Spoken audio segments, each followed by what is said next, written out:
You broke the story last night in this program, the allegation that someone at the Phoenix VA is trying to hide the exact number of dead there. Is someone investigating this? Yes, we do know the information, Anderson, was given to the Office of the Inspector General by our whistleblower. Pauline DeWinter says she did that as soon as she noticed the records she was in charge of being changed. The Inspector General's office told us just this afternoon they were aware of the allegation prior to our broadcast last night. It is under review. And let me remind you of what we are talking about. DeWinter, the scheduler at the Phoenix VA, Anderson, says until recently, she's been going through this wait list, calling to check on the veterans waiting for care, and in 7 cases where she was personally learning that the veterans on that wait list had died, where she notated that in the record, someone, she says, has gone in and changed those veterans back to living. The FBI is going to find out who did that? Yes. Yes. The FBI will find who did that. Will the FBI also be able to find out who changed dead people back to life and put them back on a list? Yes. And they'll find out that fraud was committed. Correct. Are you pretty confident that people are going to be charged with crimes here in Phoenix? I would be surprised if they were not. I mean, it's just extraordinary. To be clear, she says this was going on recently. She says it was happening up until just a few weeks ago. It's her belief somebody is trying to throw investigators off the trail of several veterans who have died waiting for care by hiding the fact, Anderson, that they died. She thinks it's a crime. We know the FBI is involved in the Phoenix investigation, but beyond saying they're aware of the allegations, the IG isn't saying much, the FBI isn't saying anything. And Pauline DeWinter, she still works for the VA. I know last night she said she was scared about coming forward on the program. Has she gotten any reaction at work today?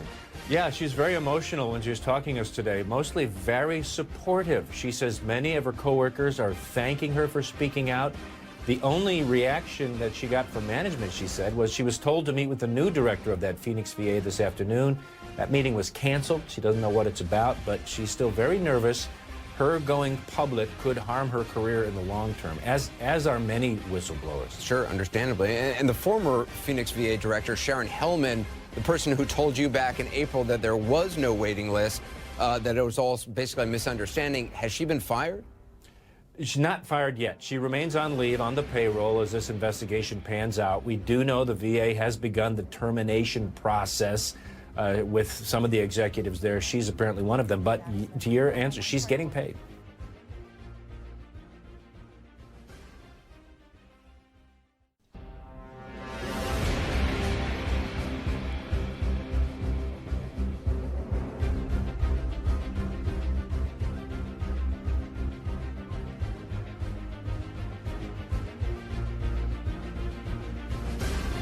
Ladies and gentlemen of America, this is AJC Radio, where we bring the message of justice all around the world. Tonight is no exception as we talk about veterans being left in harm's way in this country.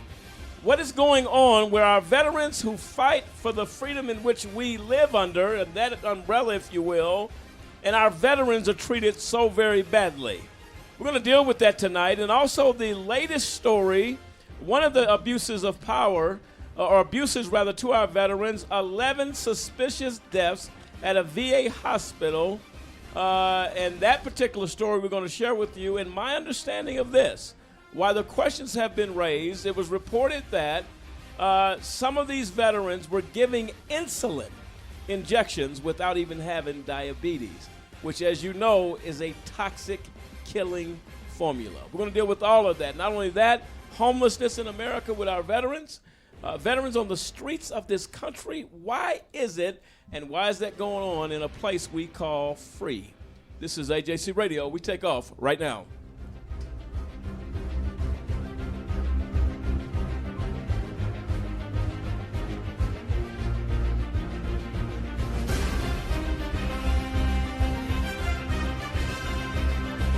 And there you have it. I'm Lamont Banks along with Kendrick Barnes, Sampson Riddle, William Williams, Dennis Merritt, and Cliff Stewart. As tonight we deal with this issue of our veterans, the treatment of our veterans, and all that's going on there is absolutely horrific. We're going to deal with that tonight. And I'll get to our veterans first as we get ready to uncover this story.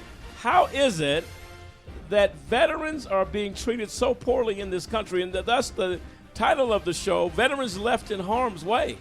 It is appalling that you have officials that are working at these. This ain't the first story with the VA hospitals across this country of abuse that has gone on.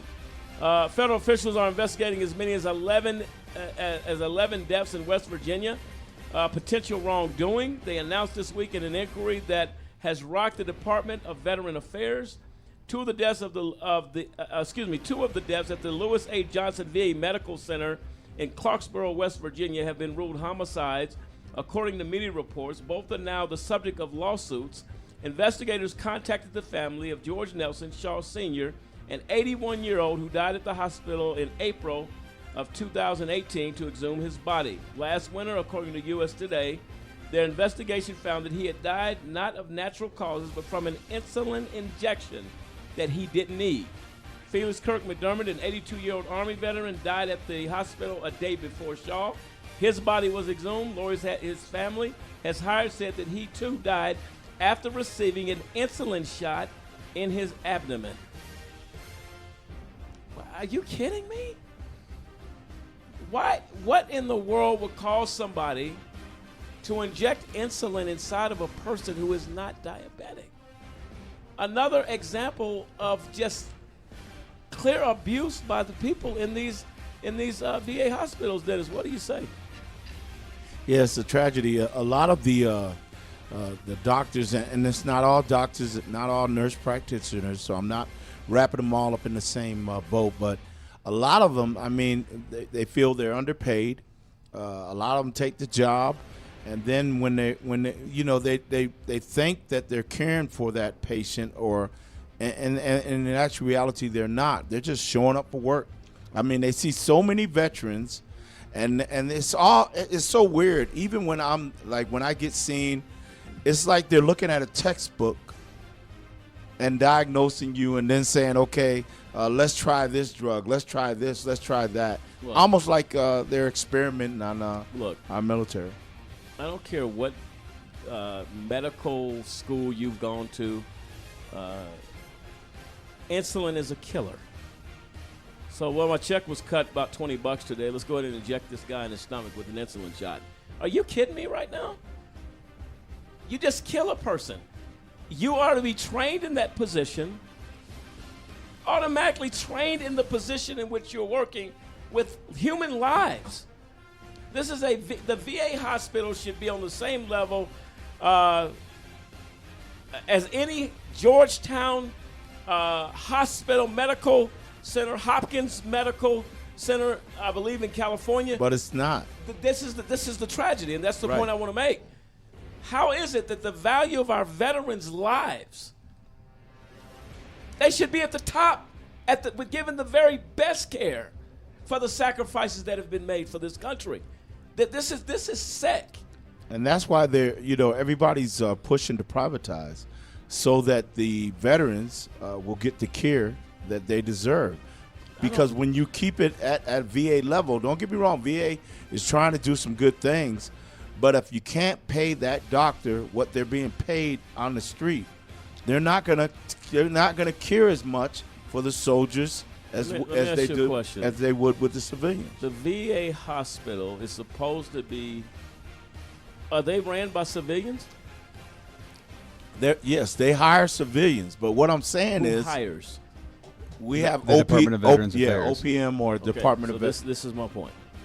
The Department of Veteran Affairs is responsible for who they put in those slots. Exactly. If I hire at a private hospital, if I hire somebody who's not qualified, who cannot do the job, now medical stuff is supposed to be really, really intense, especially when you're dealing with patients, you're dealing with medication, you're dealing with procedure.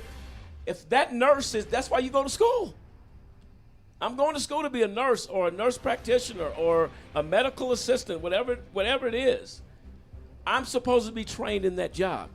If anything was to happen at Memorial Hospital or any hospital, private hospital, St. Francis, whatever, I promise you, there would be swift action taken.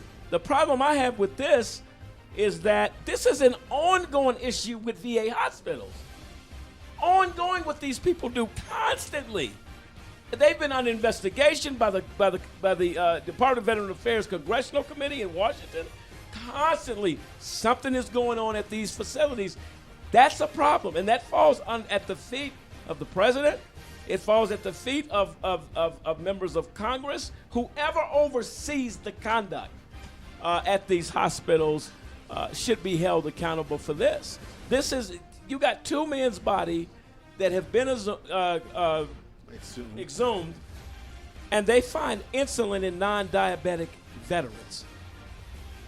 So it makes you wonder too. Was that intentional? Maybe this was. Yeah, they said this guy intentionally injected these individuals with insulin. I mean, he basically was. Yeah, he set out to murder the people. Right. That's why they have him up on at least 2 of the murder Homicide charges. Yeah, because they found 11 individuals that have heightened doses of insulin. At least 2 of them didn't have diabetes at all. So that's why they bring them up on homicide charges, because why did you inject a patient, because he's a caretaker, why did you inject a patient with insulin that doesn't have diabetes, is not on his chart, is not one of his daily drugs to take? Why did you do it? That's why they're bringing him up on the homicide charges. Because the thing is like this, even that argument that he made earlier about getting paid better at a private hospital. If you don't like your job, look for a new job. But you don't, as you're on the job you're on, I don't like the pay, let me do a bad job. Well, you agreed to work here. If you worked at, I worked at hamburger joints flipping burgers. I didn't like the job, but I still did a good job until I could get a better one. So it's not an excuse to I didn't like this patient, so I kill him. Yeah. Go get another job. I don't think it's like that. I think, again, it's the workload is huge. And I'm not excusing performance, but what I'm saying is if they're hiring, because we need the doctors, we need the nurses, and we hire them to take care of our veterans, but we're not paying them what they should be paid, then what happens is it's kind of like, bring one in here, okay, get you out of here. I got 30. I got 10 minutes with you, 10 minutes with the next 10. You don't have to take the job. Exactly. You don't have to take the job. I agree. What they have to look at it too. That soldier at one time was dodging bullets for way less than what that doctor's making. I agree. Here's the tragedy, and William, I agree. William, I'm coming to you. Here's the tragedy. If you injected these folks with insulin, you have a knowledge of the medical situation. Necessity, yeah. Because somebody like me, before becoming diabetic or whatever, I didn't know insulin was a poison thing that can kill you. So this should be honestly first-degree murder. This is an act of premeditation. Yeah. So once you inject that guy, you know exactly what you're doing. I, as a layperson, would not have any idea. So I wouldn't think to inject him with insulin. Go ahead, William. No, one of the things I wanted to bring up is that a lot of the people that work in the VA, and I've seen this myself, are prior duty. So they're civilians. Oh, is that right? Yes, they're civilians, and they've spent some time. So they are in and of themselves veterans, but their attitude and spirit around helping people is virtually none. Now I'm not saying all of them, but I've seen this firsthand. So you see guys at the clinic here, and there's a lot. The lobby is full, and there's just people walking by, not willing to help, not willing to say, "Hey, how you doing? Can I bring you some water?"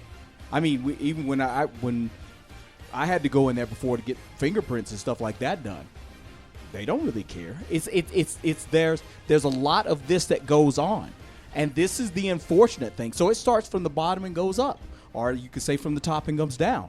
But there's a lot of veterans. When you see these guys, you walk in and you see a man that's in his 90s and he's wearing a World War II hat. I talked to a gentleman. He said he was 17 years old at the Battle of the Bulge. Man, he was 97 years old. He's sharing with me this time in his life. And I just sat there and listened to him and talked to him. That's all he really wanted. He was sitting in the cafeteria. He just wanted someone to share with, to talk to. So there's a lot that goes on here with these, like Kendrick said, these men and women have been in combat situations. And all they're looking for is a kind ear, a kind word, and no one's willing to give it to them. Well, go ahead, Samson. Well, no, I was just going to say that, I mean, the way the system is set up, I mean, it's set up to do this to the veterans. I mean, they are treated like just a number. You know, they're looked at, you know, by the vast majority of society because they know we get disability ratings. They know we get disability checks, and they're looking at us as a drain, you know, on them. So they're looking at, oh, you're getting free money. What do you need this? You're getting your free health care. What else do you know? Basically, what else do you want? Now, it's in the VA's best interest because they get paid on a per case basis for treatment. So even if they only give you 10 minutes, they're getting paid. So it's in their best interest to keep a long line waiting. Sometimes, you know, we've seen years and years and years worth of wait lists because that's how they're getting paid. That's how they're getting their money. Doctor at a private hospital, he gets paid for the quality of care. He's on his salary for the quality of care and knowledge and stuff that he brings to his patients to help treat them. You know, versus these guys, it's money by numbers. That's all it is to them. And each veteran, unfortunately, is just another greenback that the VA is trying to put in their treasury. Here's what I don't understand. How in the world do you possibly come to a conclusion as a society? What else do you want? You know, you're getting a free check. Did you pay the price these veterans paid? Was your life on the line as these veterans' lives were every single day when they were in active duty? That they could get a call at any time to go to war?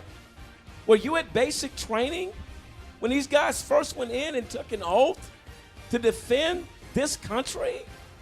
For anybody to sit back and say, well, so yeah, fight for us and put your hand on your chest at the national anthem and say, God bless America, but you treat your veterans like trash. What is the point of the anthem?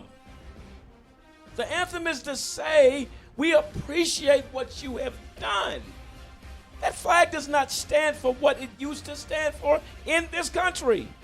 And if the country does this to their own, who were on the front lines, many of them, as you said, William, the guy, I don't ever fail to stop and say thank you when I see a man or woman in uniform. Thank you for your sacrifice, whether you ever stepped on a field or not. I see the uniform. Thanks for your service. Thanks for your sacrifice. Because at any given time, we have lost a lot of people. That's right. Kids, you know.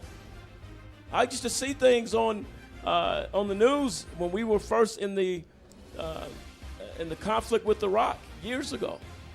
And you'll have every evening the CBS Evening News put on there soldiers that were lost today in this war, 19, 20, 24, 22.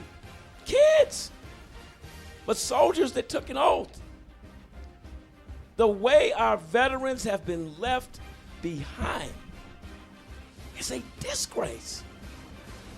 We're going to deal with that on the other side of the break, folks. America's veterans left in harm's way. What is going on in this country? And we will be the first to stand up and salute the flag, honoring our veterans. We have a holiday honoring our veterans. We'll get them off the streets where they have no place to lay their head but in a park or on a cement floor. You want to honor our veterans?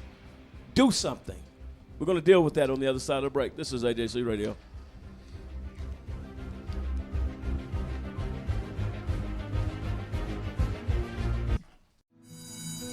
Good morning, students, and welcome to Career Day.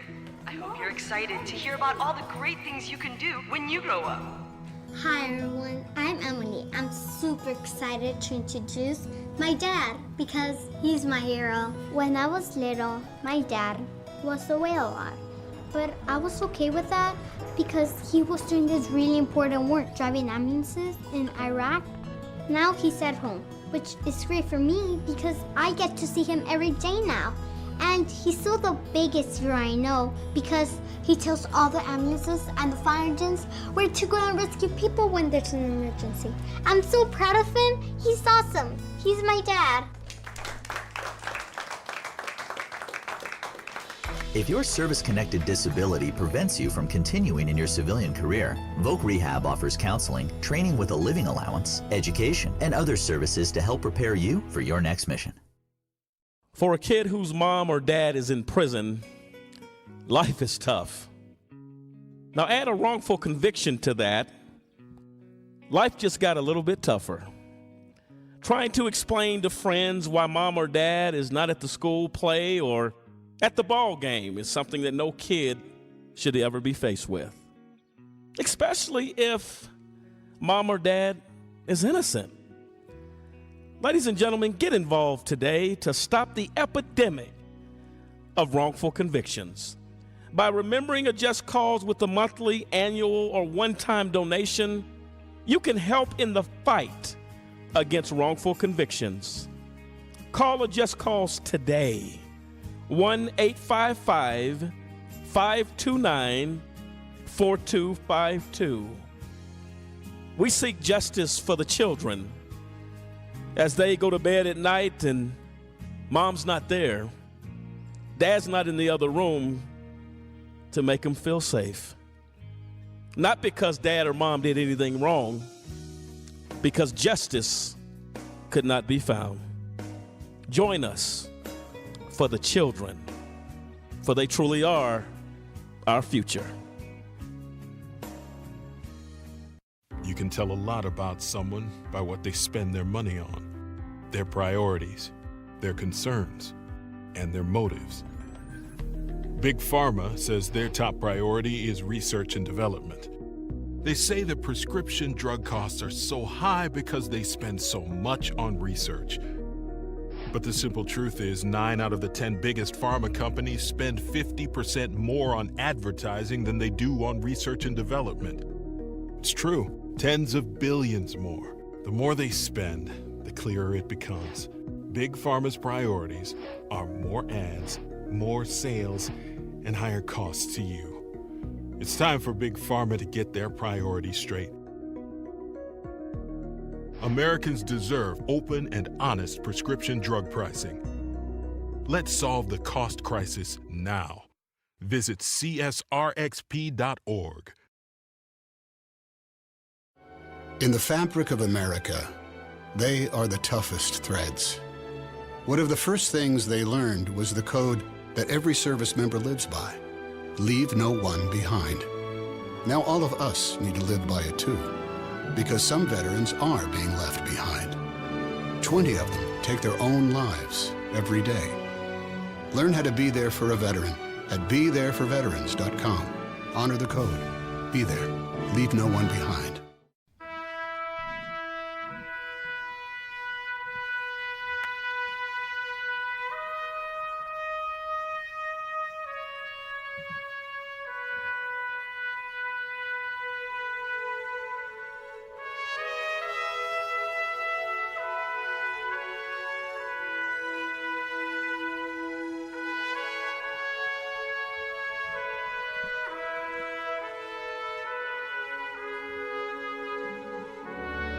Welcome back, ladies and gentlemen, to AJC Radio tonight, as we are, to be honest with you, saddened tonight by this show that veterans are being mistreated in America. Men and women who chose by choice to fight for this country and to be at their post and on call at any given moment to protect the freedom that we share. The VA, Department of Veteran Affairs, is under major fire due to, really, in my opinion, a violation of law in treating citizens with medical conditions. Travis, an Army veteran from Arizona, writes, at the VA in Arizona, I went in for routine diabetes eye exams, and they found blocked blood vessels in my right eye. They said I showed signs of blocked arteries and would schedule further testing. That phone call didn't come until 2 years later when the scandal started. Then my phone was ringing off the hook. The surgery went well, but the patient rooms were so filthy. I've seen dog kennels cleaner than these rooms. That probably explains why I went home with an eye infection, and I refused to ever go back to that VA. This is a soldier. Susan, an Army veteran in California. I've dealt with unbelievable malpractice at my local VA. All officers refuse to even speak to me. I cannot get service for any health issues that I have. This is it. This is shameful. Valentine, Army veteran in Kansas, says, recently I called for medication, which I need for diabetes and for my usual diabetic shoes. The answer for my shoes, which I've been getting for 8 years, was, we don't think you qualify. In all the years I've been going to the VA, I don't understand why they don't read your files. This is true incompetence. And it's deliberate incompetence. You're treating, look, take veteran off of here and just say human being. You treat a person that's in need of care? You can't do that. And I'm telling you, this is why this country is bankrupt when it comes to doing the right thing. And we talk all of this stuff. This is why Senator McCain was livid about these things. He was very upset, part of the Department of Veteran Affairs congressional team. And this is in his backyard, the first gentleman I spoke about. This is horrible. Sampson, your thoughts? For me, I mean, it just seems like par for the course. I mean, when I got out of the military, a part of my VA claim was a respiratory condition caused by some of the burn pits that we were exposed to during deployments. My first appointment for that was, I believe, earlier this year. And I've been out of the military now for almost 7 years. I've still got 2 more appointments coming up, and my next one after these 2, early next month, will be sometime early 2020. So the delay in care, the misreading of your records and stuff like that, I mean, it is a travesty, but for veterans that are going through the system, it's almost become par for the course.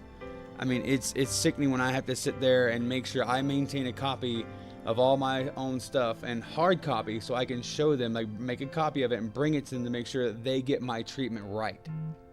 These are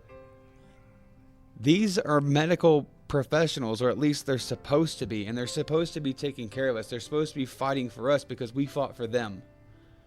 And the fact of the matter is that when we have people being given the wrong medication, when we have to specifically ask for non-opioid medication, when we have to tell them the name and memorize the names of our own medications so they don't screw it up, it's sickening. It's absolutely sickening. Then the fact of the matter is that, you know, at a whim, they're allowed to just reschedule on us, and then it's another few months down the road before we're seen. You know, we're not treated like we have any level of importance at all in this country. Once we come home, once we've gone to war, once it's completely changed us, and we come home, it's like, okay, well, there's your check. Go take some Motrin, whatever like that, and get on with your life. It's not that easy. It's not that simple, especially for those that have seen combat, especially with those that have, you know, these mental disorders, you know, traumatic brain injuries, post-traumatic stress disorder, you know, levels of anxiety, depression, and stuff like that. Things that they've experienced that people that only are a veteran could ever really correlate with, you know, or a trained professional could correlate with to help them get through it. But they're not doing that. They're failing us day in, day out, you know, at locations all across the United States. LA's been a great example. Phoenix was a great example. Even I think some around the greater DC area have all been great examples of how we as veterans are being failed tragically. No, for sure. And as an American citizen, My father was military, who we lost in 1994. My dad was a proud soldier. I can tell you of a certainty his outrage and what that would be if he was here to see what these things that are going on when he proudly defended this nation. 2 tours in Vietnam, his life on the line. I was fortunate that my father suffered no injuries that hindered him. But I'm disgusted, and when I tell you I'm saddened, because I knew the type of soldier my father was and the sacrifices that were made through the years that many times my mother will reference to this day. And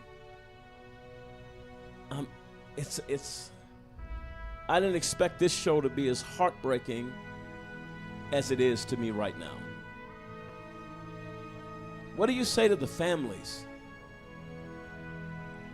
who entrusted your care at that VA hospital with their loved one, their dad, their brother, their sister, whoever, and had to go through the agony, which I would believe to exhume a body is agony, because you're going through the loss of that loved one all over again, only to find that your loved one didn't have to die. He didn't have to die. He comes home from whatever conflict he may be in, whatever battle he may be fighting to defend this nation.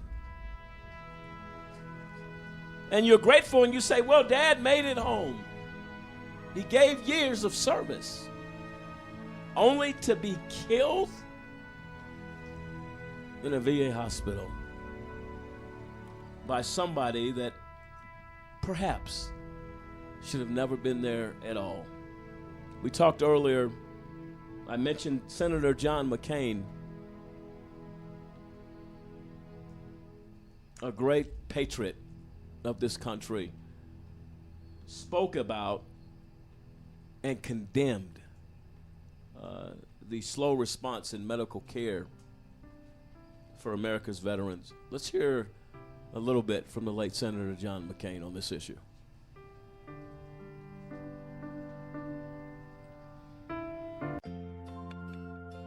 Mr. Chairman, yesterday the front page of the Arizona Republic reported that there was a $2.5 million settlement to an individual named Steve Cooper, an Army veteran of 18 years. Steve waited for almost 2 years before seeing a doctor at the Phoenix VA. By the time he received care, his routine urology appointment had turned into a diagnosis of terminal cancer. Everyone in this room has heard a similar story. It's not acceptable, it needs to be stopped, and I want to thank every member of this committee for their dedication to our veterans and to make sure that never again or there is another Steve Cooper who served his country with honor and then, because of a failure to get an appointment, is terminally ill. He wasn't alone in his need for care. In 2014, our country was shocked to learn that Steve was one of 15,000 veterans standing in line for care in Phoenix, 3,300 of whom were urology patients. This disgrace served as a catalyst for the Veterans Access, Choice, and Accountability Act that created the Veterans Choice Program, which has enabled veterans to see providers in the community for their health care needs.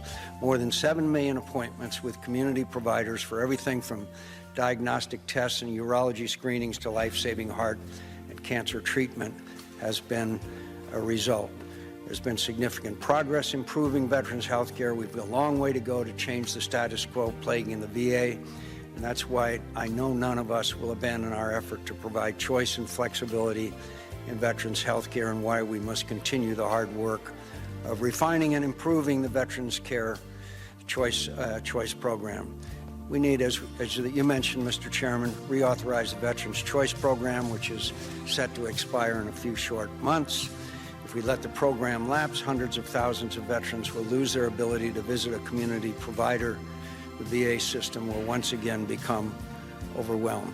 I come from a rural state members of the committee come from large and small states. I don't want to have a veteran to drive for 50 miles or 40 miles by route in order to go to the VA when he can go to a local health care provider. It isn't as more complicated than that. Could I say that choice authorization expiration is approaching? I understand the VA already has begun limiting care under the Veterans Choice Program for veterans whose treatments would extend beyond August 7th, 2017.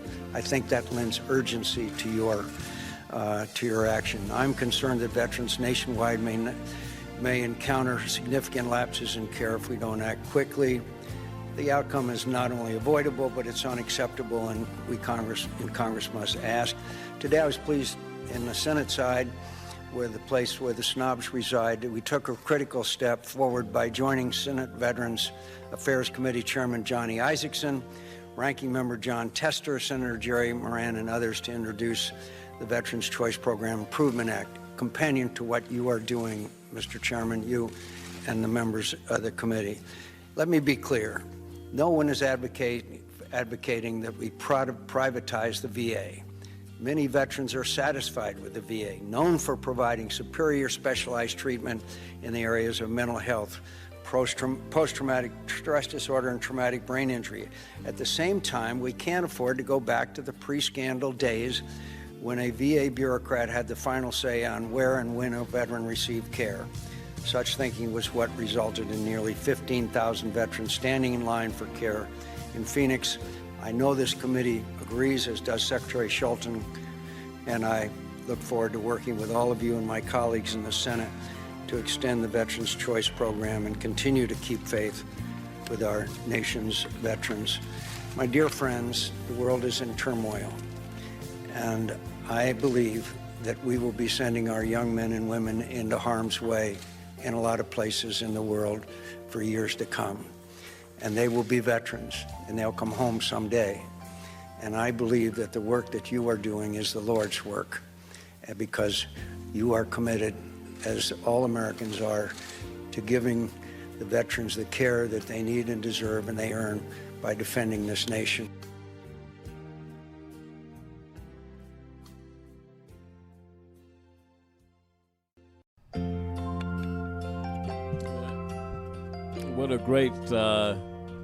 What a great man, Senator John McCain, caring without question in his condemning of these actions and this behavior.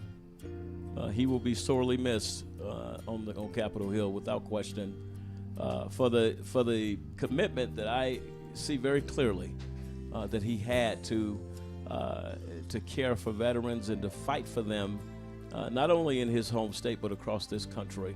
We're going to take a quick break. We're coming back with some breaking news that has been brought to the attention of AJC Radio.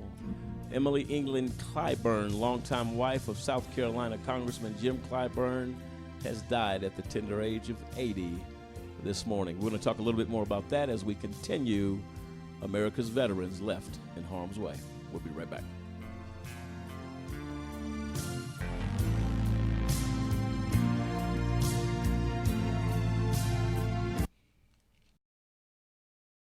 I can solve difficult problems for a Fortune 500 company. I can run a successful business. I can manage your home improvements. I can publicize your message. I can motivate your audience. I can put my military experience to work for your company. I can teach your children. I can boost your bottom line. I can add value to your workplace. I could be a loyal and productive employee. But I can't put my skills to work for your organization if I'm not given the opportunity. If you don't recognize my talents and ability. If you don't hire me. If you don't have an open mind and a workplace that's open to everyone. If you don't realize that America works best when everybody works. What can you do? What can you do? What can you do? You can remember that it worked. It's what people can do. It's what people can do that matters. Nearly 50 million Americans have disabilities. Capitalize on their talents with employment practices that benefit everyone. Learn more at whatcanyoudocampaign.org.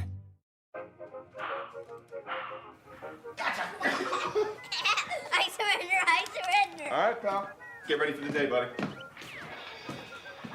Hey, Dad. Hey, Dad. Do we have a gun? What's that? Do we have a gun? Why do you ask that, kiddo? Can I play with it? No, absolutely not. It's not a toy. You know that. Do I? I bet it looks like one. Yeah, well, it's not. Anyway, I need it to protect you, your sister and Mom. From what? From bad guys, like on TV. But what about the 8 kids who get shot every day by mistake? Their daddies probably thought they were safe too. Where'd you hear that? TV. Yeah, well, maybe we don't believe everything we hear on TV. Where do you keep it? It's hidden. I bet it's on the top shelf of the closet, under your sweatshirts. Is it loaded? It's not. I keep the bullets. In the boots with the red laces, and the chest beside the bed. I haven't found them yet, but I'm sure I can. You always told me to be curious. Remember when I found my Christmas gift? I'm a good climber, you know. No, that's not what I meant. Look, I need to be ready if someone breaks in. What about when it's just me and Mom? You taught me to be brave. I could use the gun to protect her. No, Justin, I promise. I'll teach you how to handle a gun when you're old enough. And what if I don't make it to old enough? I could get bullied and decide it's too much for me. It would be so easy with our gun. Our gun? No, buddy. My gun. But it is our gun, in our home. Happens all the time. I'll make sure that doesn't happen. I'm always here for you. But Dad, you're not always here.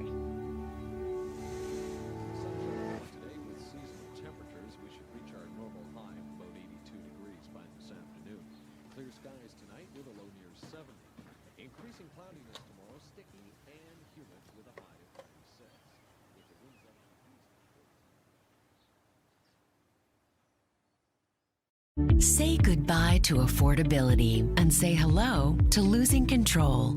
Discover Price Gougasol, the latest outrageously expensive drug from Big Pharma. It's impossible to afford and reverses the ability to pay other bills. Because drug companies raise prices to pay for commercials like this one, side effects may include overdrawn bank accounts, bad credit scores, higher healthcare costs, children who don't get Christmas presents, and in some cases, the need to stop taking your medicine. If you experience any of these side effects, contact your financial advisor right away. Out-of-control drug costs are no joke. Yet 9 of the 10 biggest pharma companies spend more on advertising than research and development. Let's solve the cost crisis now. Visit csrxp.org.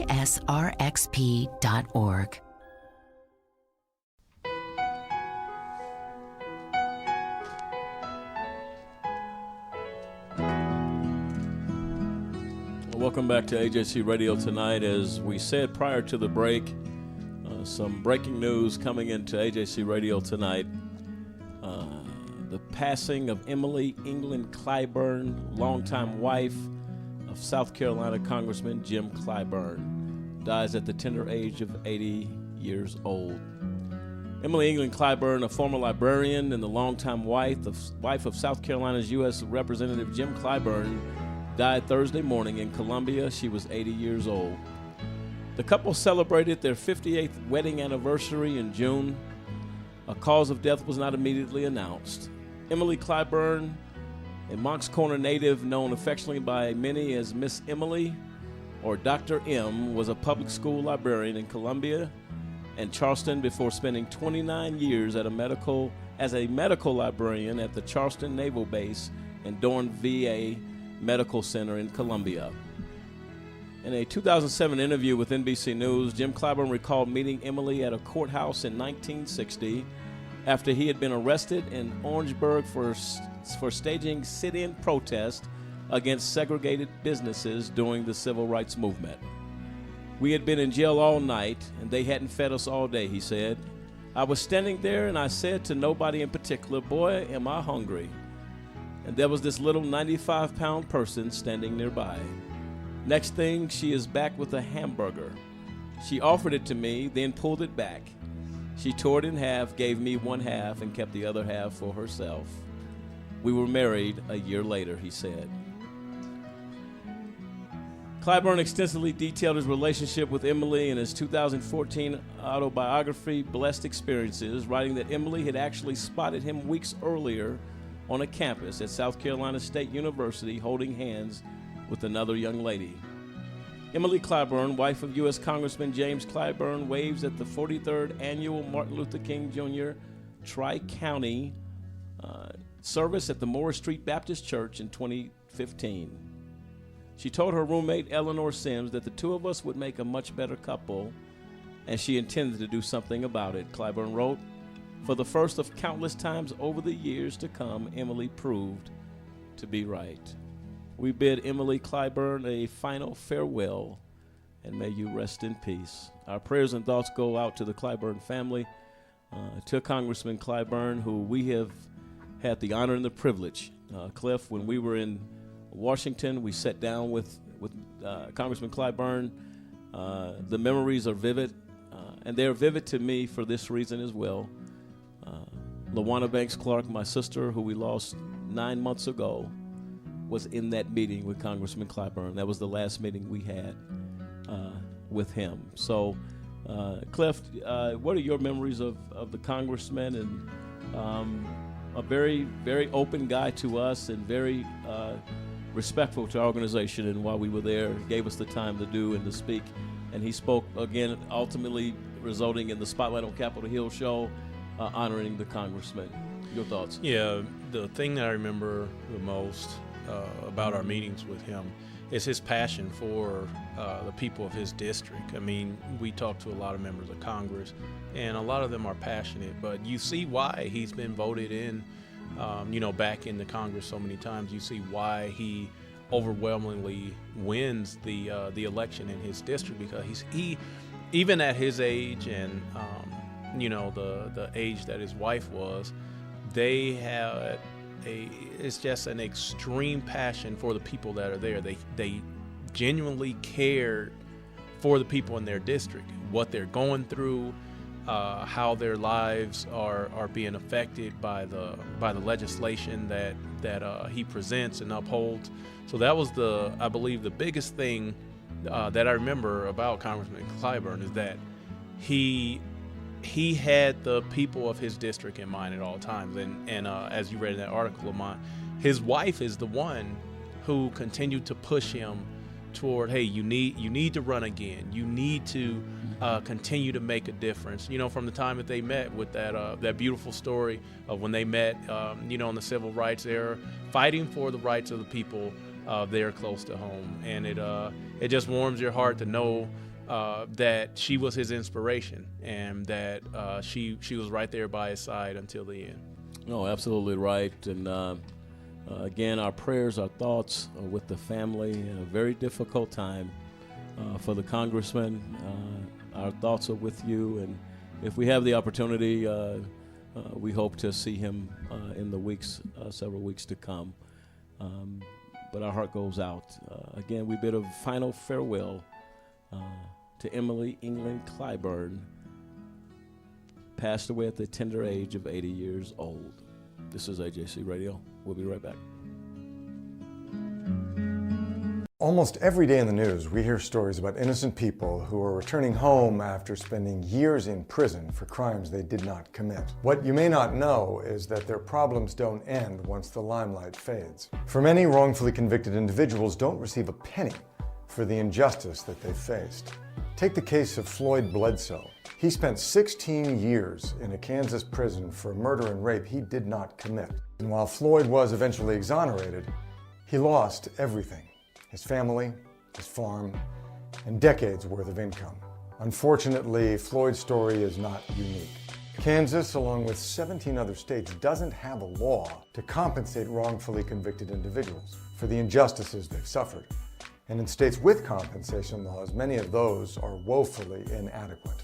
We owe it to all the men and women in all 50 states to provide fair compensation to those who've suffered these injustices.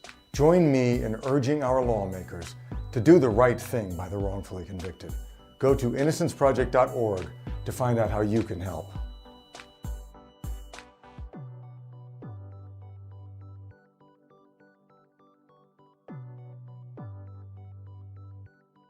I don't have to tell you about the challenges we face every day. That would be like preaching to the choir. Today you have a chance to face the challenge of your risk for diabetes. My dad had diabetes, and 1 in 4 U.S. adults are at risk, myself included. If you're older than 45 or African American, that risk increases. So here's a chance to ask yourself, what can I do? Talk to your doctor about getting screened and know what your options are. Learn more at AskScreenKnow.com.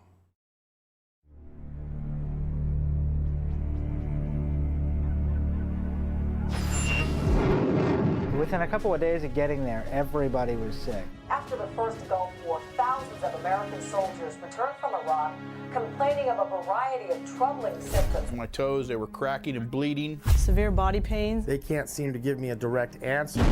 Some of these illnesses may be the result of exposure to chemical and biological agents in that region.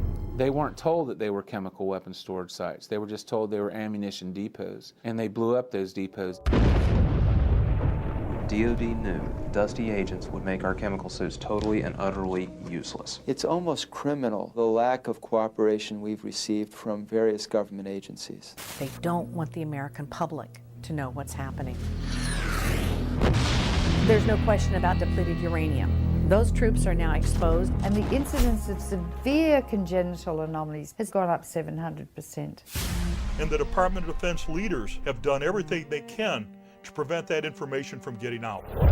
Really points to nothing else than conspiracy against the veterans of the United States. We received inoculations. We weren't able to know what they were. Many times the bottles were not labeled. The military has been involved in testing of biologic agents. Hundreds of thousands of our military have been experimented upon without their knowledge or consent. These patients are infected with a stealth-adapted virus. Pathologists that work for the U.S. Army actually hold the patents on the type of particular microbe that we found, and we found that it slowly spread to immediate family members. Something needs to be done before my wife dies, before I die, or any other Gulf War vets die. They have no fight left in them. And they end up homeless. This is where I live here. This is your house or home? This is my home. How's our government system? Well, you see it. We live in a society that disposes of our nuisances. And we're finding homeless camps all the time. It's not really living per se, it's just existing. It's a disgrace. Are you a veteran? Are you a veteran? Living out here in the woods. Because I didn't have an address, I couldn't even get food stamps. So I was like stealing fruit from people's gardens and stuff to survive. Not everybody that's homeless is there by any sort of choice. Lose your house, lose your car, lose your job. Then what you gonna do? I've literally pulled rocket scientists out of the woods. We have 1 million veterans out of work in the United States. And we're not all alcoholics, and we're not all drug addicts, and we all bust our ass still to get by. The nation needs to know this. There should be no such thing as a homeless veteran. We have 550 people in Congress. Get them out of office.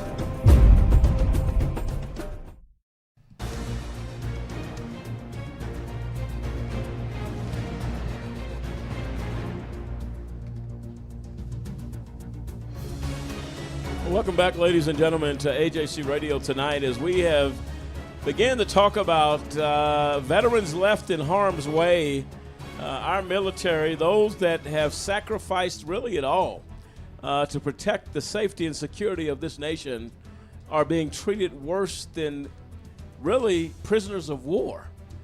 Dennis, we talk about that all the time. What is the treatment of prisoners of war? Well, from what I've seen here, at least what we know is that there's some pretty decent humane treatment, at least that we see, outside of the stuff that was going on with waterboarding and all that stuff that was really controversial. But, Dennis, when you see some of this stuff, and we're going to get into some more veterans dying of overdoses, but not from prescription opiates,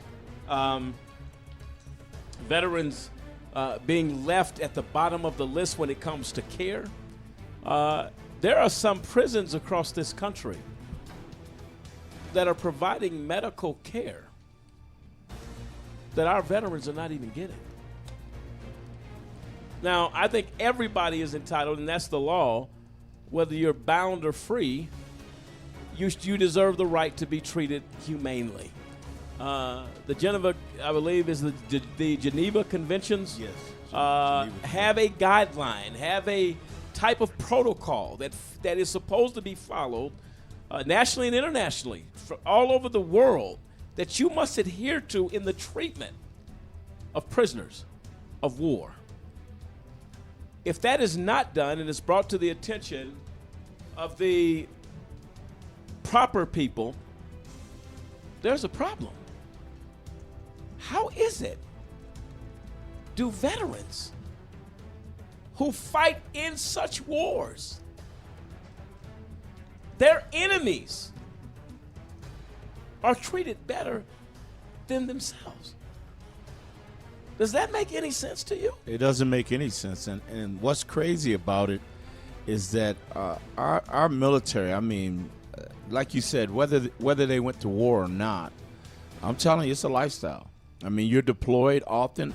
I mean, you have to add everything together, so it affects them mentally as it is. But then for you to deny health care or to say you prove to me that you need health care, I mean, it's like that. You have to, like it was said earlier on the show, you have to actually have to show proof to whoever you go to see. Like Samson said, that, and if you don't show that proof, you're not getting compensated. They could care less. If you don't have 10% or above, they don't even have to see you. I mean, really, you the VA hospital can turn you away and say, hey, there's nothing wrong with you. And if you don't have a job or money or health care, you're hurting. Well, I remember we did a show, the name escapes me tonight, of the member of Congress that started I believe it was Senator Dick Durbin, that started a program in regards to family members being given medical training to treat injured soldiers when they came home. I believe it was Senator Dick Durbin. Those steps were taken because he said there was something that happened. I don't know if it was a letter of some sort that he received where an injured soldier came home and the wife was like, how do I take care of my husband who's injured? There was legislation passed that money was given and funding was given to train these wives of injured soldiers that came home. These type of steps by members on that Hill, and we salute Senator Durbin for that. This is something, and that became law. So when those veterans came home, if it goes as far as the family getting training to ensure, not only does it relieve the stress from the soldier who feels like I'm a bother anyway if he comes home missing a leg, or he has a major injury, or he's suffering from post-stress traumatic syndrome, whatever that is, all of those things. How is the VA and the person over the Department of Veteran Affairs in Washington, D.C., how is he getting a pass? The buck has to stop with him. That's why you're over the Department of Veteran Affairs. The fact that this stuff is happening universally across this country, why should a soldier feel anything but welcome and treated with you talk about rolling the red carpet out. Why is that not done with our veterans? Because what they have suffered and endured in war and in the years of service, as you said, Dennis, you can speak to it better than you and Samson can speak to it better than anybody. This is a real thing. And to come home and feel forgotten. Like, man, the nights that you laid awake at night looking at your wife's picture, looking at your children's picture, thinking, I may not make it back. That's a price involved. Yep, and being in a foreign country, I mean, oh my God! You are in harm's way. Yeah, and you don't even understand. You're in a country, you can't speak the language. I mean, you're training with their military. You're doing all these things. I mean, it's crazy because you're gone at 9 months to a year at a time, and then when you get back, you have to start all over because you have to build your your family, your relationships back up, and then you have to get to know your kids. I mean, if people knew how much is involved with being in the military, just period. Let's not even talk about war. I mean, or watching your friend die, or being shot, or losing your leg, or, I mean, come on. There's so much going on. So you would think that these hospitals, that these caregivers would truly take pride in making sure that they do their best for the veterans. Yeah, absolutely. I mean, the fact of the matter is that we've been in this war now for 18 years, and it's only until, recently that they've actually been coming out with adequate programs for people, honestly, like myself and a bunch of other people that I went to war with.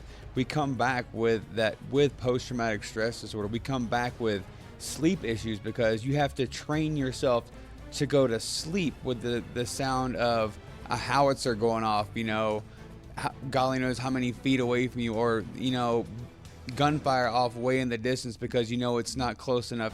Like, psychologically, like, they are changed.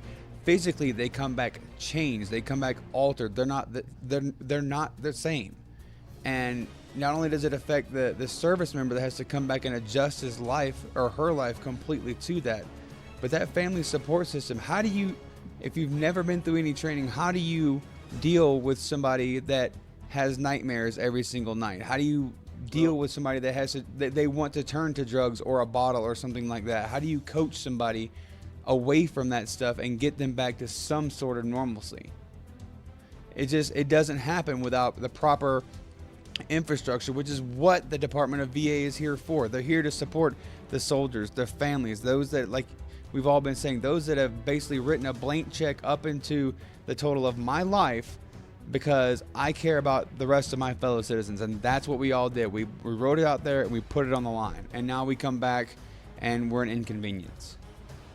Kendrick, your thoughts? It's basically the country saying you're better off dying of a war than coming back and surviving with an injury, because they don't want to take care of you. Yeah, you got to fight for care. And now what they're doing is, you've got your benefits or whatever percentage they give you. Well, then they mysteriously want you to come in for a new checkup, to all of a sudden say that you mysteriously got better, and we can give you less money, less treatment. And that's another trick they're playing. It's like, wait, as I'm getting older, I'm not improving. So how is it all of a sudden now that problem that I got during wartime or just being in service is just mysteriously healing itself, even though you're not giving me the treatment that I need, you're not giving me the medication that I need, but I'm just getting better on my own. And it's sad that it just comes down to you're just a dollar sign. You're just another bill that we're trying to pay off, and we ain't got to deal with you anymore. It's sad. So you go to war, some of them. You commit such and such amount of years to the United States Armed Services, and they throw you away as soon as you get back home. That is sick. And then we go into the homeless situation. That is so egregious. Why am I looking for a place to live? So then you got people mistreating homeless people on the streets. You may kick a homeless person, get out of the way, get them off the streets, where that person may have provided the freedom in which you sleep under every night. Let's talk a little bit about the homeless situation in our country with veterans. Let's hear it.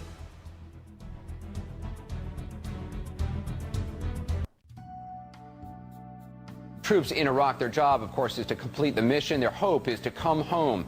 For some, the journey back is full of setbacks and unwelcome surprises. For some, they wind up homeless. A small number of Iraq and Afghanistan vets are turning up homeless these days. They're veterans just returned back. Maybe they live even near you, living on the streets. Tonight, they're going to meet one of them. There are two things National Guard Corporal Joe Ricaldo never dreamed he'd see: the sun setting over Iraq and the sun setting over his '98 Plymouth, the car he now calls home. I never thought, like, after the ball was dropped, you're out here in this parking lot. I never thought I'd be here. You know? The long road to get here, a parking lot in Jones Beach, New York, began 2 years ago in Iraq. So you were in the sling here? Yeah, actually in that top piece, gun turret. Joe was the gunner in this Humvee when his vehicle took a sharp turn and flipped. His body was nearly crushed underneath. I just remember I couldn't move anything. I couldn't breathe. I was bleeding. You know, I just felt blood all over me, my face. And I squeezed out the words, "You better get a medevac fast," because I thought that was it. Joe suffered traumatic brain injury, broke his back, all his ribs, and shattered his left arm. He was unconscious for days. They told my sister they were going to fly her out there. I wasn't going to make it. But to the surprise of his own doctors, he survived. Over many months, doctors pieced him back together, using metal rods and screws to fuse his spine and metal plates to hold his shattered arm together. So you got a lot of metal in you. A lot of metal. Could probably build a small Eiffel Tower with the hardware I got. Today, every step hurts, but Joe remembers when he could run on this beach for miles. Me and my friend, we used to go 8 miles that way. Joe can't lift more than 10 pounds, so he couldn't go back to being an auto mechanic. Instead, he took a job with the National Guard patrolling Penn Station in New York. He says he lasted 6 months before landing in the hospital again with back pain and a bone infection. And at that point, I gave up. I simply gave up. I know I can't work. I have no income coming in. I'm finished.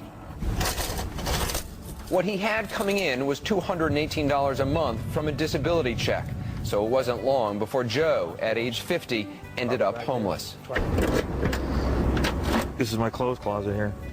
The trunk is your closet? Yeah, forgive me, the maid never showed up. I'm on a fire when I get a hold of it.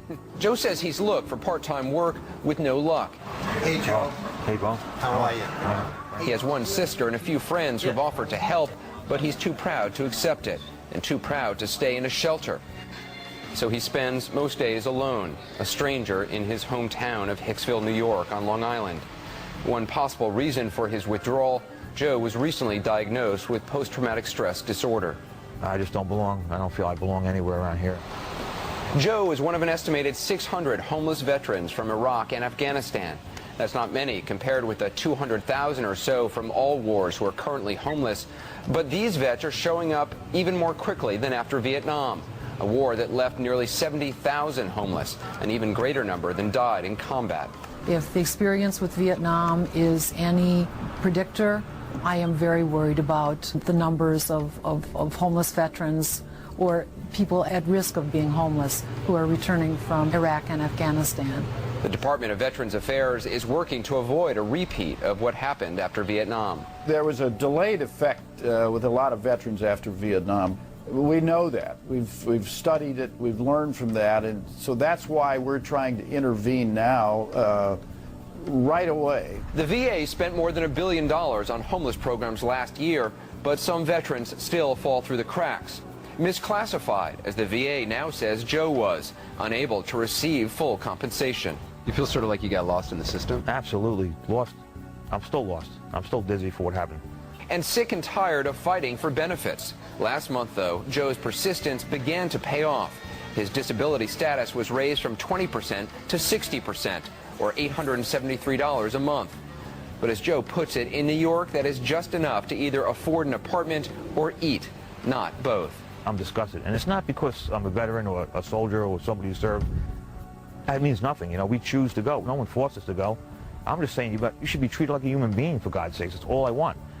And then I think about the other veterans from other wars, and they're still fighting to this day. It's horrible. And I had to live it.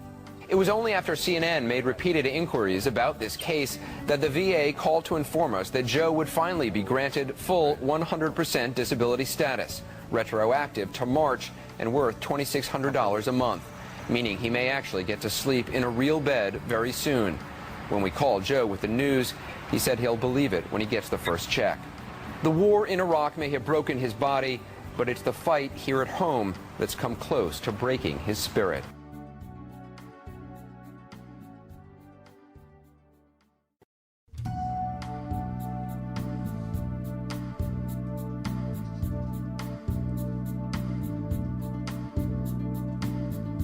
Well, there you have it. Heartbreaking. His home is his car. And the sad part of this, once CNN began to press, and only then did he ultimately end up, at least in word, told that his benefits, from $800 a month, from $278 a month to $600 or $828 or whatever, to $2,600. It's a big jump, but you're talking about New York City. Cost of living is not a game over there. Dennis, give me your thoughts. When he says he feels like I don't fit in. I don't fit in when I fought on the front lines and was almost killed. I come to a country, home, where I don't fit in. That should never, ever be the thought of a veteran of this country.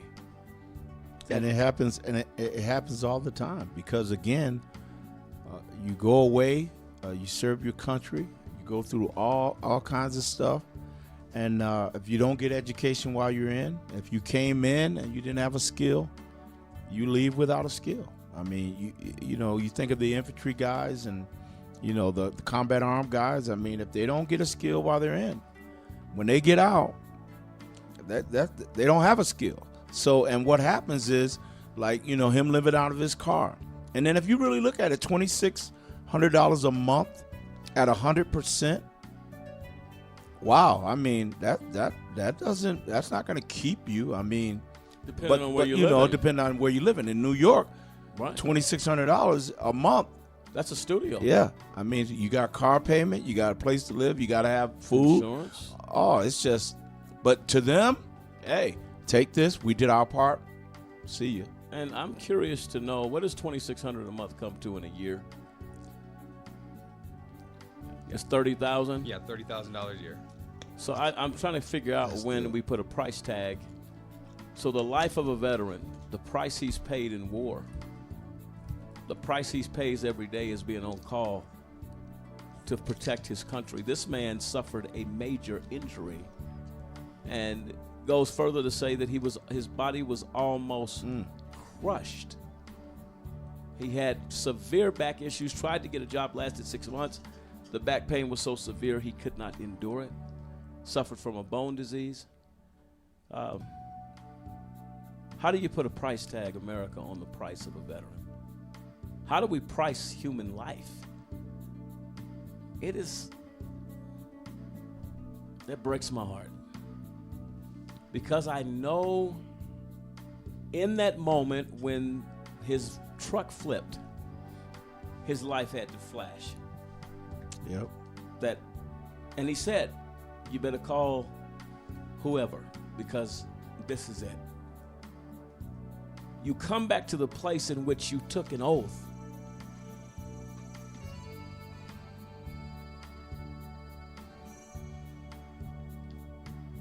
And you are reduced to living in a car. We spend money on everything else in this country. You cannot set a plan in place for the veterans who have sacrificed their lives. This man will never be the same. But you hand him a check, and he said, I'll believe it when I get it. Because the Department of Veteran Affairs is full of promises. They don't have a good track record. No, not at all. Not at all. But what happens in the meantime of this veteran, and he might as well be my dad. Because he's somebody's dad. Somebody's child. We have lost the human spirit in this country for caring. We talked earlier about Senator John McCain passing legislation, introduces legislation, Care Veterans Deserve Act of 2016. There shouldn't be a veteran that comes home that does not have a job waiting when he gets here. Shouldn't. to have to come back and deal with the mental anguish of combat, knowing that tonight may be the night I never see my daughter or my son again, or my mom or my dad. Senator John McCain, we salute you tonight, though you are gone, for fighting for the rights of veterans and never taking down his entire, because you know why? Senator John McCain was a prisoner of war. Yep. He came back with an injury to his arm, paralyzed in part.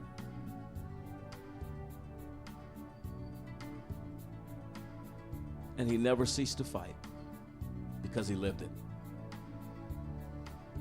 If I'm going to find somebody to run the Department of Veteran Affairs, give me a John McCain, because they won't rest till justice is done for our veterans. I believe that wholeheartedly. Let's hear Mr. Senator McCain. He introduces the Care Veterans Deserve Act of 2016. Let's hear what he had to say.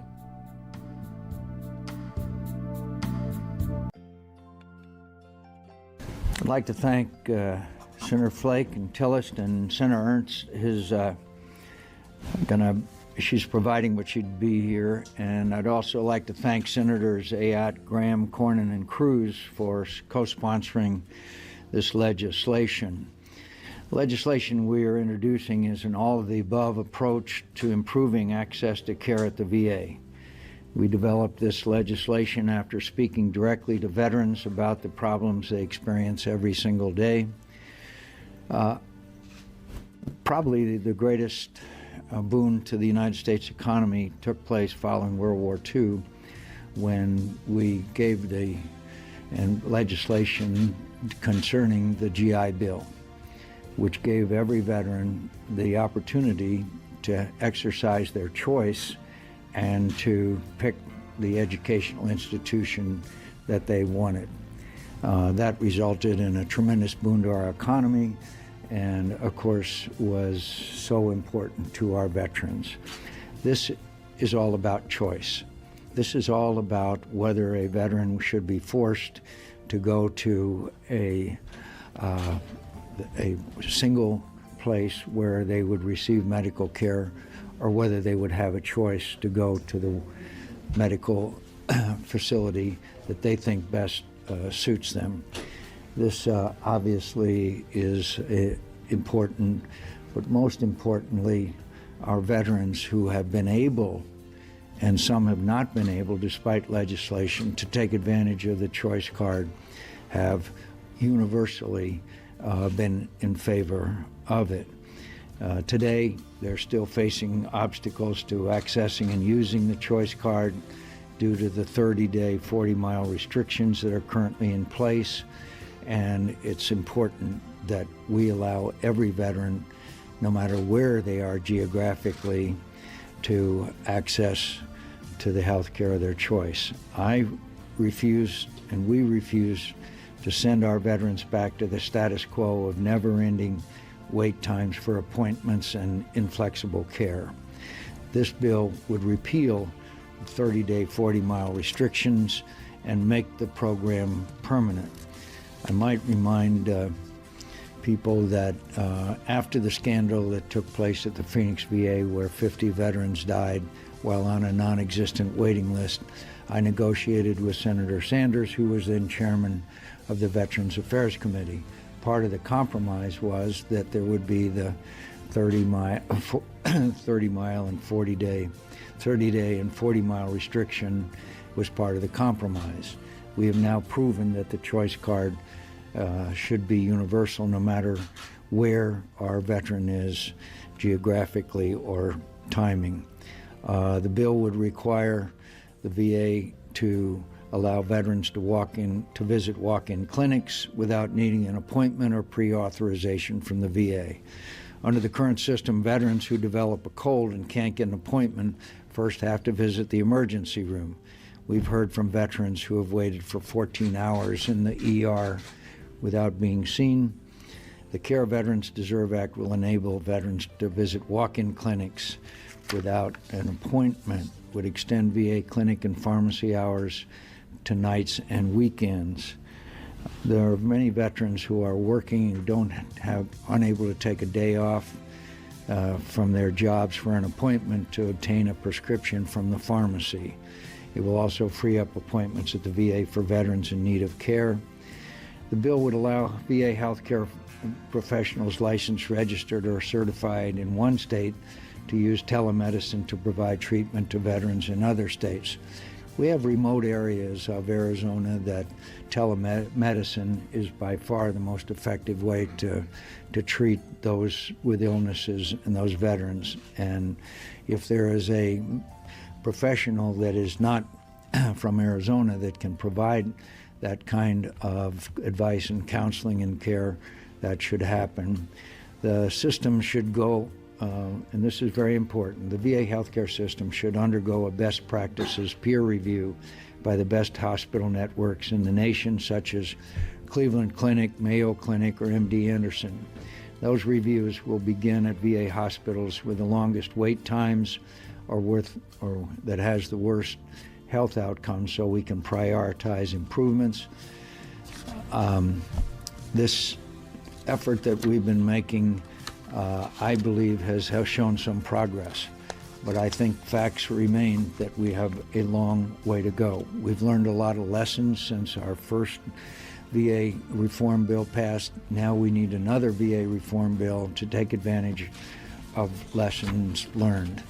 I think one of the first indications of real progress for all of us will be when veterans feel that they don't have to contact our offices.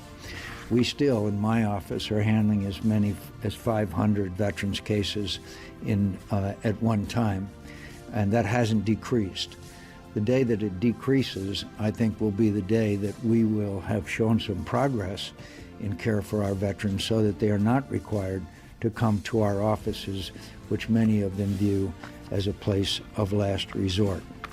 We have a long way to go. We've made some progress. We need to pass this legislation if we are going to provide our veterans with what they have earned.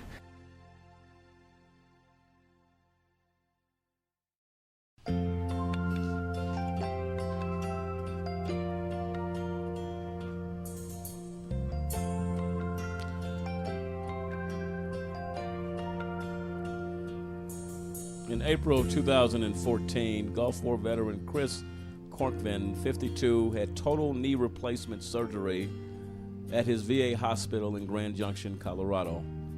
This, he says, was 4 months after he'd shown up in agony at the VA's emergency room. I woke up on the table while they're pounding on my knee. He felt no pain but was alarmed. My whole body was shaking, he said. I said, I hope they know what they're doing, and put my head down. Corvigan didn't file a complaint for the fear his follow-up treatments would be delayed or his file would disappear. He spent a couple of more days in the hospital. By night 2, I was in so much pain, I was in tears. He says, I was thinking of calling 911 to come and get me out of there. Corvigan served in Saudi Arabia in 1991 and dates his ailments, which include fatigue, intestinal issues, memory loss, and major joint pain, to exposure to decimated oil fields and other toxic chemicals. But he says a VA knows little about the disorder vaguely known as Gulf War syndrome and has conducted no major research. In fact, Corcoran had to tell his nurses and doctors what he could and could not be prescribed. A lot of Gulf War vets were allergic to a lot of medication, he says. Even aspirin will cause his lips to split and his body to swell. He had spent nearly the past 4 years fighting with the VA for billing his private insurer more than $12,000.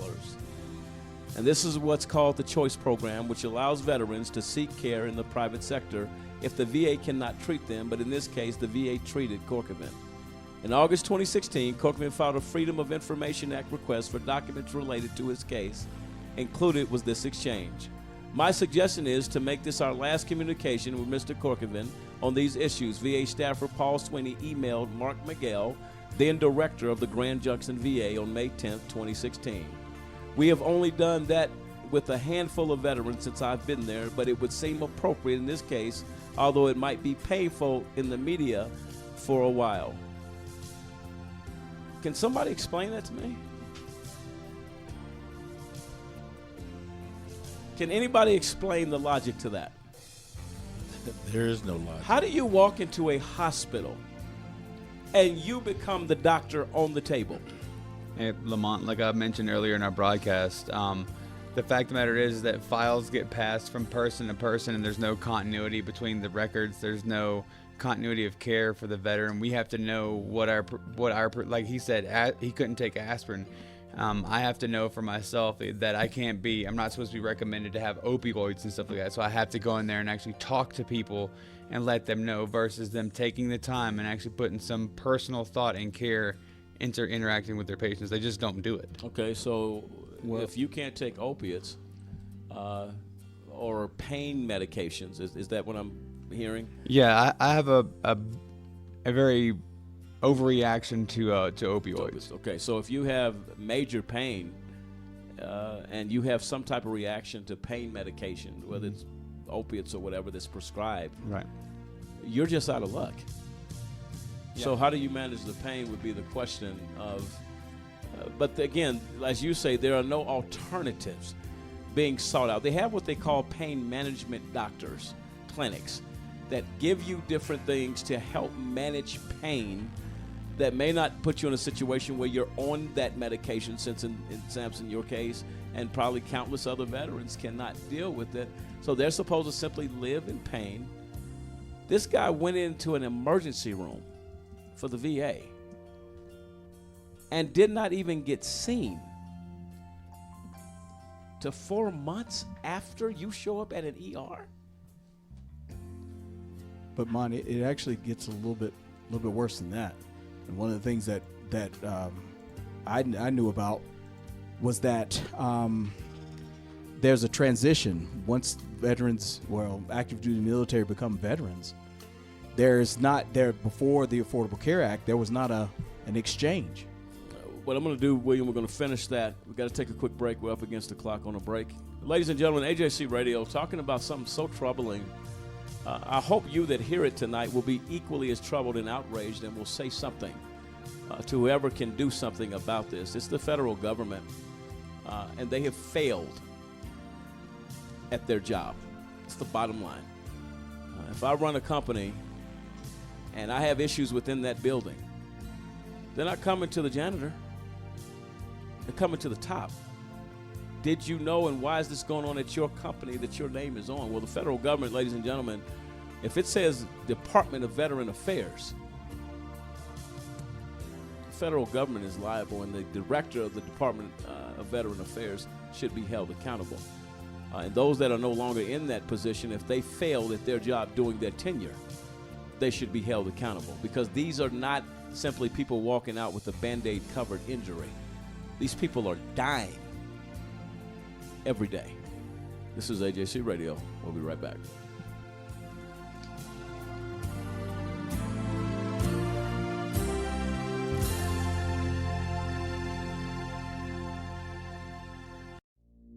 Mass incarceration means that we've got a very high rate of incarceration historically, comparatively.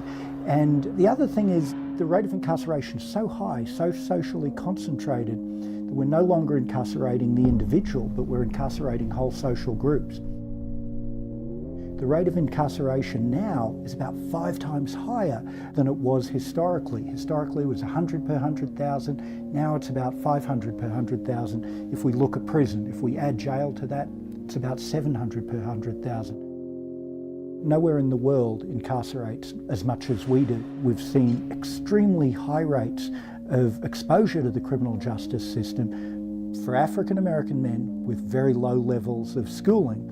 So if we think about black men who were born in the late 1970s and who are growing up through the American prison boom, of the 1980s and the 1990s, the chances that they're going to serve time in state or federal prison if they dropped out of high school is about 70%. So going to prison for that group of black men with very low levels of schooling, that's become a normal life event. And that's really only happened in the last 10 years.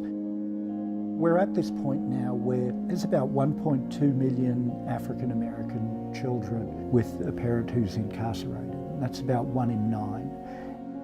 The research shows the kids who experience parental incarceration have diminished school achievement, they have behavioural problems, depressive symptoms, acting out. And there's also evidence that these kinds of negative effects associated with parental incarceration are concentrated more among boys than among girls.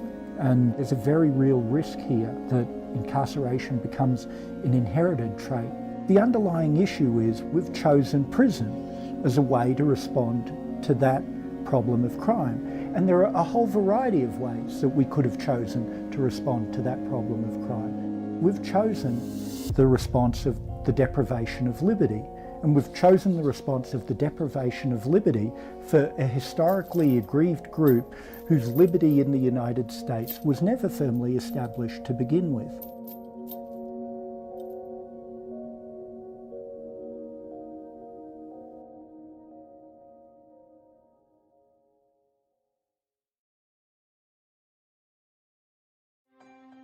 Ladies and gentlemen, can I ask you a question? Did you know that there are over 2.4 million people behind bars in the United States? I'll ask you one more question. Were you aware that that is the highest number of people behind bars in the entire world? The United States makes up of only 5% of the world's population, but we have over 25% of the world's prison population. America prides itself on being the most advanced and progressive nation on earth. However, sadly, we are also the world's most archaic. I'm going to give you a personal invitation to get involved with the fight against mass incarceration. Take a few moments to call 1-855-529-4252. That is a just cause, and we fight for justice. Again, call a just cause today. Don't delay. Call 1-855-529-4252. It is time, and I say high time, that we take America's incarceration seriously. Won't you join us? Call today.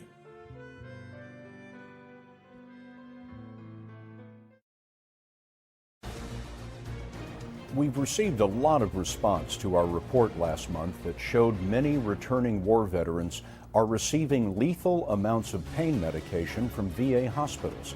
Tomorrow, a House subcommittee will hold a hearing on this.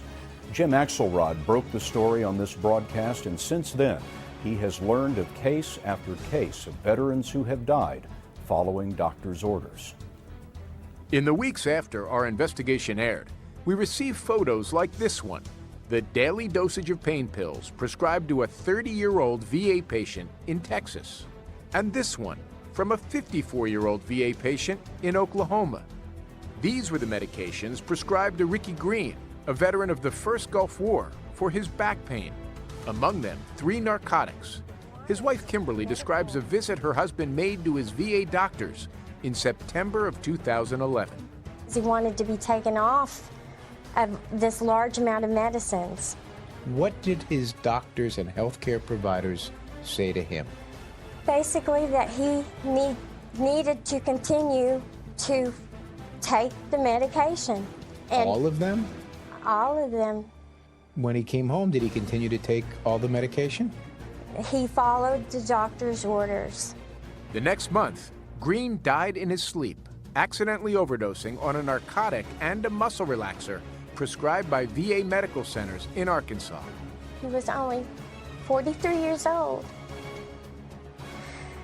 We had a future together. and this shouldn't have happened. Tomorrow's hearing will examine VA's practice of prescribing pain medications. Congressman Jeff Miller chairs the House Veterans Affairs Committee. Unfortunately, it has become a routine way of dealing with our veterans is to give them a prescription. They walk out the door with their medications. And masking the pain only temporarily takes it away. It's not treating the underlying cause. No, and it's the underlying cause that absolutely has to be treated. According to Veterans Affairs, right now, there are 2 pain management specialists for every 100,000 VA patients. And with more than half of the newest VA patients, those from Iraq and Afghanistan, seeking treatment for pain, Scott, the system is only going to grow more overloaded. Jim Axelrod in our Washington newsroom tonight. Jim, thank you.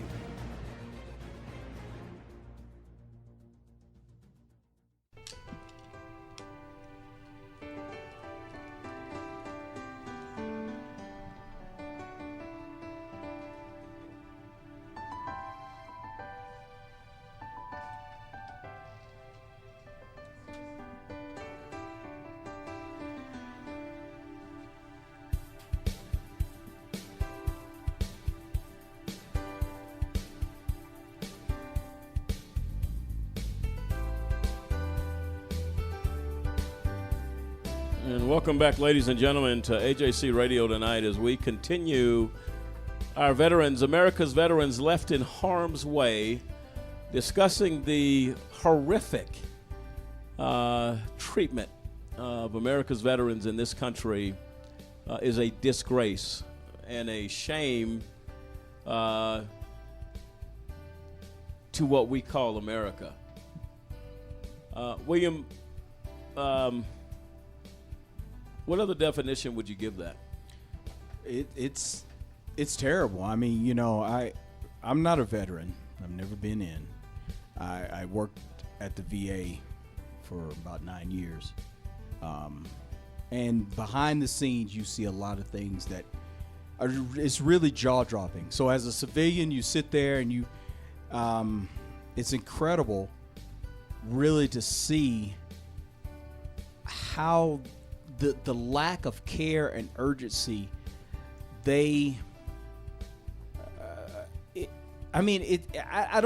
really struggling to try to find words here, because it was really jaw-dropping for years to see veterans go constantly in want and need, and there's no effort to do anything for them. It's not an effort to provide help for them. And like I said earlier, you know, when I would go to the facilities and you're dealing with, you see a veteran and you see them struggling. You see them in different conditions, and it's amazing. But one of the things when I first got there, to the point that Samson was talking about, as far as in the clip that you read, the story you read about the veteran actually having to tell the doctors, one of the things that I learned, and again, this is just my experience, but DOD and VA did not, before the Affordable Care Act, even share a common electronic medical record format. And what that meant is that veterans, as they were getting out, active duty military, as they were getting out, they would basically hand off a bunch of paperwork, their records, to the VA. The VA would sit there and input their data. And so some of that information gets lost.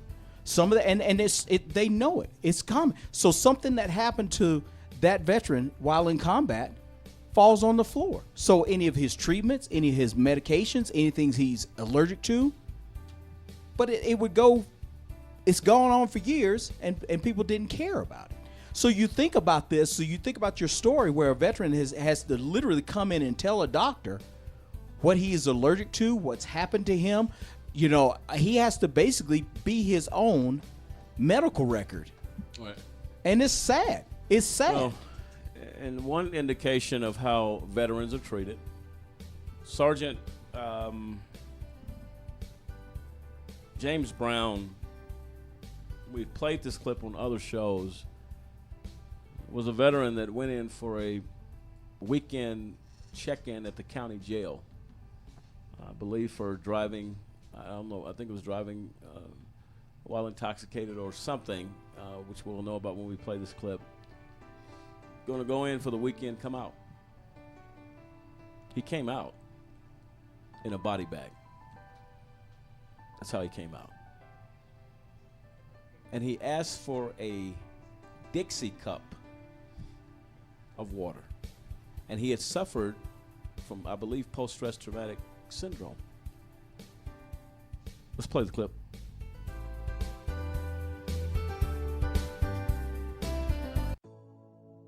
The video of Fort Bliss Sergeant James Brown's death in the El Paso County Jail is going worldwide. Good evening, I'm Erica Castillo. And I'm John Purvis. First on Fox tonight. 1 week ago, we showed you the jailhouse video of Sergeant Brown's final hours. And the story has now moved far beyond the borderland. News outlets and websites around the world are picking up the story. The Washington Times and the Huffington Post here in the U.S. have been joined by the Daily Mail in Britain and other international websites in telling his story. Hundreds of people around the world have commented on the video as well. And tonight, a former El Paso County Jail corrections officer speaks up to say Sergeant Brown's death did not have to happen. Erica continues her coverage of this story that you'll see only on KFOX. Fort Bliss is one of the largest military installations in the country. There are about 30,000 active duty soldiers stationed here at any given time. So you may be surprised that when active duty soldiers get in trouble in the civilian world and end up in the El Paso County Jail, there is no one there from the military to check on them. A former corrections officer at El Paso County's jail, who has asked for anonymity, tells us why he believes that can have deadly consequences. Sergeant James Brown self-reported to the El Paso County Jail for a weekend DWI sentence in July 2012. Documents show Sergeant Brown informed the jail upon arrival that he was diagnosed with PTSD. He was a decorated two-time combat veteran in Iraq. Initially, Sergeant Brown was placed in the general population, and it appears he was not coping well. We traveled to Lubbock to interview a then inmate who on that day in July 2012 we verified was in the El Paso County jail cell with James Brown. He claims the inmates were all growing frustrated before Brown was removed. They really weren't feeding you. I think they gave us one sandwich for the whole day, a sandwich and a carton of milk. So some guys were pretty, heated. That guy, James Brown, he was there. He was actually about to get released. Pushed the door, but it was already locked, so he couldn't open it. He pushed the door and he cussed, and I don't want to say the words that he said, but he cussed at him, and he turned around and walked to the back and just kicked back against the wall. Well, they came in, I think it was 3 or 4 of them that opened the door, and they came in and they grabbed him. At that time, Brown was placed in a cell by himself. He threw wads of wet toilet paper at the door, somehow caused himself to bleed, and then refused to speak. As far as inmates with PTSD and problems of that sort, they're just regular inmates. A former corrections officer at the El Paso County Jail tells KFOX 14 soldiers are never separated from the general population, even when the jail has knowledge they are diagnosed with post-traumatic stress. The protocol is the same. When I was still in the department, everything was the same. Inmates were inmates, and whether they were in the military, or the only exception was for some law enforcement, where they can't be where other inmates are at. After viewing the entire raw video of Sergeant Brown's encounter, he believes Brown being in the general population was not where the issue began. It was here. Brown, if you don't do what I'm asking you to do, I'm going to send a team in there to get you out. To have told the inmate that we were going to send somebody in there, when the inmate was in reality already calm. He was resting or sleeping. I couldn't see him, what he was doing, but he wasn't yelling or kicking the door. It wasn't until he was threatened with violence to give himself up that he reacted. What followed was the extraction team storming his cell and Brown immediately stating he was struggling to breathe. Eventually, his limp body was hoisted up and carried to the infirmary, where Brown was sedated twice by injection and begged for water before collapsing and becoming unresponsive. Shockingly, all pretty standard procedure, according to our source, except for one thing. The reaction of the supervisors on scene should have prompted them to take over the situation and call 911. You just stayed in the same position where they left them, and that's a big red flag. Sadly, though, our source says he is not surprised. He says there is no training at the jail for corrections officers or the extraction team on how to deal with soldiers, much less soldiers diagnosed with post-traumatic stress. He claims they barely get any training of any sort at all. They don't get to practice as much. They practice maybe once a week, twice if they're lucky, and they have to do it, after the shift. He also says there is no psychiatrist and no official military presence at the jail in the event an active duty soldier is incarcerated, something he believes in this case could have made a difference. In the event that they do have somebody there, it would have to be somebody with rank of an officer to be able to control whoever it is that's there. That would create less problems. Fort Bliss, however, disagrees with that assessment. Lieutenant Colonel Lee Peters, who speaks on behalf of Fort Bliss, says that the post does not assign a military liaison to the jail because the percentage of soldiers arrested in El Paso comprises only 1% of the entire number of people arrested in El Paso County each year. Instead, Fort Bliss relies on the El Paso County Jail to inform the post when a detained soldier has been arrested and booked solely for the purpose of reporting procedures. It is unknown if James Brown ever told anyone when he arrived at the jail that he was an active duty soldier. However, it is documented in jail records he informed them of his post-traumatic stress. It's no secret military personnel with post-traumatic stress often experience a host of phobias and at times can react to those situations violently. Besides potential psychological triggers, there may be other issues at stake when a soldier is incarcerated in a civilian jail, given soldiers are considered property of the U.S. federal government. Fort Bliss, however, says it's a matter of jurisdiction. But this former jail guard, who worked for years on the extraction team, says it is a unique problem to cities with military installations that local jails need to address. That hasn't happened yet, and I wish it would. Being a combat disabled veteran myself, I can relate to Mr. Brown's problems. So that's why I decided to vent what I feel, and I think that if the Army personnel or any military personnel comes in and they claim to have PTSD, they should be afforded the opportunity to stay separate from everybody, because just like law enforcement, they serve the community and serve the country, and as such, they should be treated as such. We're waiting to hear from the El Paso County Jail and the sheriff about the protocols there and the training, as well as exactly how many soldiers have been incarcerated there in the last 3 years, how often there is a psychiatrist available at the jail, and what purpose it serves to have soldiers declare they're diagnosed with post-traumatic stress.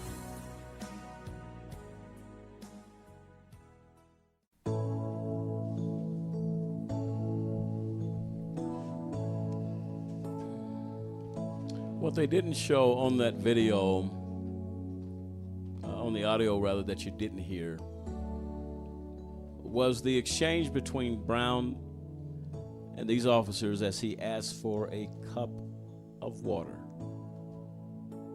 The gentleman goes on to say that Mr. Brown was not combative.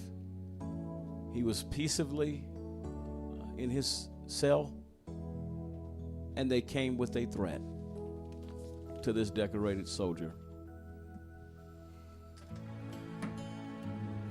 And if you heard him begging for that water, you understand just how labored he was. A life gone that didn't have to go. Not to mention, they said a decorated officer.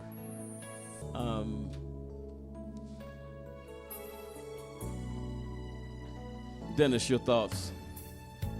Yeah, I mean, it's just, you got police officers that get separated, but you got a soldier that served 2 tours and, got a mental illness, and he gets thrown in with population, and then they take him away and they abuse him.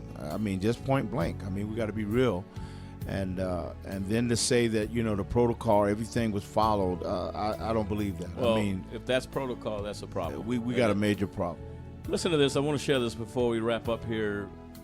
Patrick Nolan is a 75-year-old retired Army colonel. During his 40 years of service, he was stationed in Laos, Iraq, and Kuwait, and also became the first full-time dental surgeon for the Army National Guard. His introduction to the VA healthcare system dates to his retirement in 2006. I started to be very fatigued, Nolan says. He went to the Miami VA where the doctor ordered blood work. He diagnosed Nolan as iron deficient and prescribed B12 injections. Nolan's fatigue got worse. He estimates he returned to his VA at least 4 or 5 times and was given the same diagnosis. 9 months in, after pushing back hard, Nolan finally saw a cardiologist. Within 15 minutes of getting the pinprick, the doctor said, "How are you still standing?" Nolan was bleeding internally. He had a tumor so large, he says it was just about to break out of my colon. The VA almost killed me. In 2009, Nolan came across an article that revealed his VA facility had infected 5 veterans with HIV, 8 with hepatitis C, 1 with hepatitis B, all through improperly cleaned colonoscopy equipment.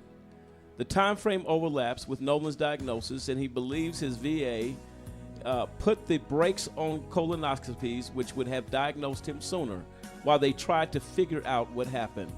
Nolan was so upset that he went to see local Congressman Ilena Ross-Lethian of Florida. I spoke to an assistant, he says. A couple of months later, I got a form letter. Our veterans received the finest care, blah, blah, blah.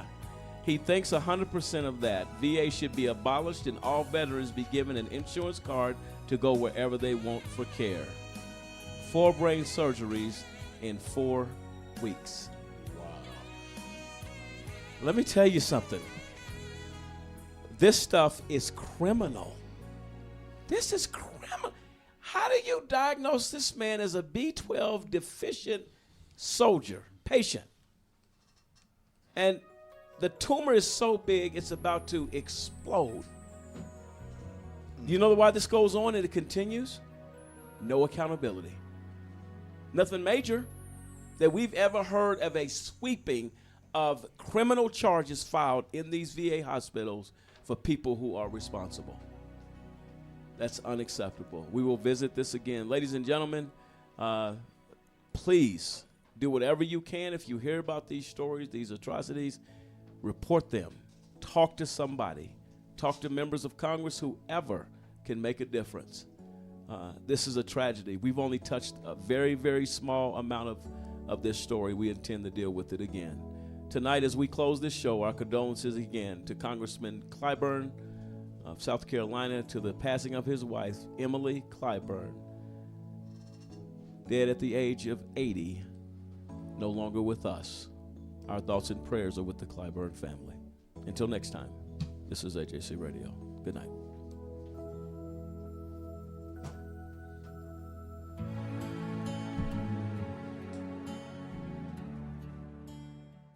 "56-year-old Jerome Murdo, a homeless former Marine, was arrested for trespassing at a housing project while looking for a warm place to sleep.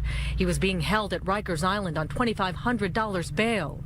1 week later, on Valentine's Day, he was found dead, wrapped in a blanket in a jail cell that had overheated to at least 100 degrees because of faulty heating equipment. Because it's supposed to be the land of opportunity, home of the brave and free. And my brother served in the military.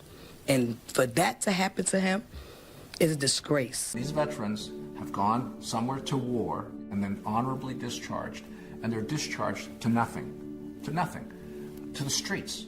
Many of them end up homeless. We spend all this money on recruitment, the millions on ads to get people to join up, the millions and billions on the equipment to make sure they're well equipped when they're fighting a war. And then they come home and there's no money to give them an apartment and some decent opportunities to work? Why are we allowing that to happen? One of the problems we have is that people outside of homelessness think homelessness is contagious, and then they view them as other than human. And if they could see up front the challenges that a homeless person faces. They would want to make sure that nobody experienced the pain and the suffering of homelessness. It's one of the worst human tragedies in the United States. These people are forgotten, and they're Americans, so we can't forget nobody. It's like Vietnam, nobody left behind. The VA hospital in Phoenix is coming under fire once again, 2 years now after the news first broke of those long patient wait times and a general lack of care. One America's Bobby Dupree has more on a controversial scandal exposing the failing healthcare system for our nation's veterans.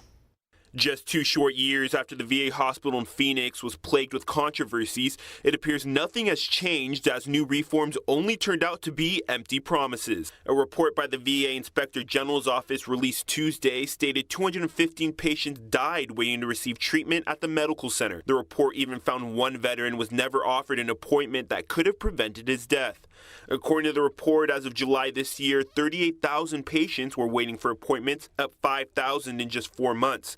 It also shows nearly a quarter of all consultations in 2015 were canceled, largely in part of employee confusion over outdated scheduling procedures. 2 years ago, the hospital system was in the hot seat for similar charges, as it appears nothing has changed. In 2014, an investigation found dozens of veterans died waiting for treatment at the Phoenix VA. Officials were found to be using secret waiting lists to hide the growing backlog of work. The findings are striking because it is a nationwide issue. It's not just at Phoenix or even at, there's been problems in Albuquerque and Illinois and some other places that we've written about and that we know about. This is really just system-wide, and some of them have kind of gone under the radar in terms of the local facilities. The Phoenix VA recently hired a new director after firing Sharon Hellman in 2014. But just last week, Nevada senators and 4 House members voiced their dissent to the newly appointed director, Rima Ann Nelson, in a letter to President Obama and VA Secretary Robert McDonald. They believe her questionable record makes her unsuitable to fill the position and bring the improvement the system desperately needs. The letter details Nelson's involvement in an incident at a VA medical center in Missouri while she was acting director, where unsanitary dental equipment potentially infected 1,800 veterans with HIV, as well as hepatitis B and C. Nevertheless, the VA released their own statement on the Inspector General's report, supporting the changes they made since the scandal in 2014 and calling for more support staffing to fill open positions. State Senators John McCain and Jeff Flakes believe accountability must be improved and the system's environment needs to change in order to see significant improvements. In a joint statement released Tuesday, they said, unless and until we provide veterans the flexibility and care they need, reform the culture at the VA, and enforce real accountability, the status quo will continue to fail the veterans we are indebted to serve. Bobby Dupree, One America News.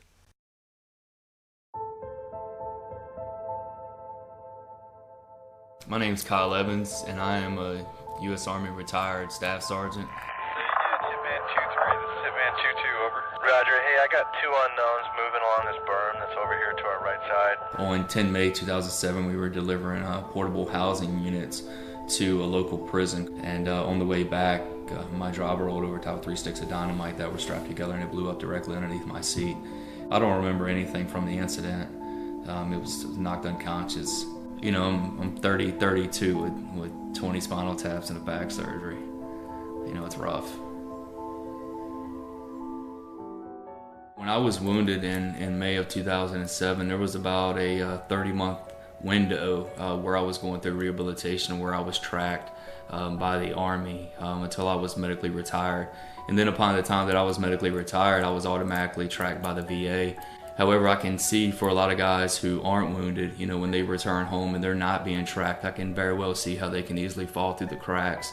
And, you know, a lot of them turn to alcohol and drugs to cope, because they don't necessarily have the accessibility to care or just the support system when they return to help them get adjusted to civilian life from being in the military. A lot of the focus is lost on the mental health component. I think we really need to address those individuals who are struggling in their transition and find out, you know, if they're homeless, why are they homeless? Upon my transition from the Army in the end of 2010, everybody was focused on hiring veterans. You know, everybody wanted to give veterans jobs. However, if the veteran doesn't have somewhere stable to go after the end of the workday, what's the likelihood that he's going to be able to return to work tomorrow? You know, we have men and women who have served our country honorably and who are out here on the streets, and none of them want to be on the streets. You know, so we have to figure out ways to solve this problem. As a community, we have to come together. As businesses, we have to come together and create programs and follow through on them, and not just throw dollars out there, but ensure that they're implemented and followed through on. We have to have compassion, and we have to ensure that that we're doing everything that we possibly can to take care of these individuals when they come home and as they transition, and ensure that they're getting back to work and their kids are healing and that they're able to be productive members of society.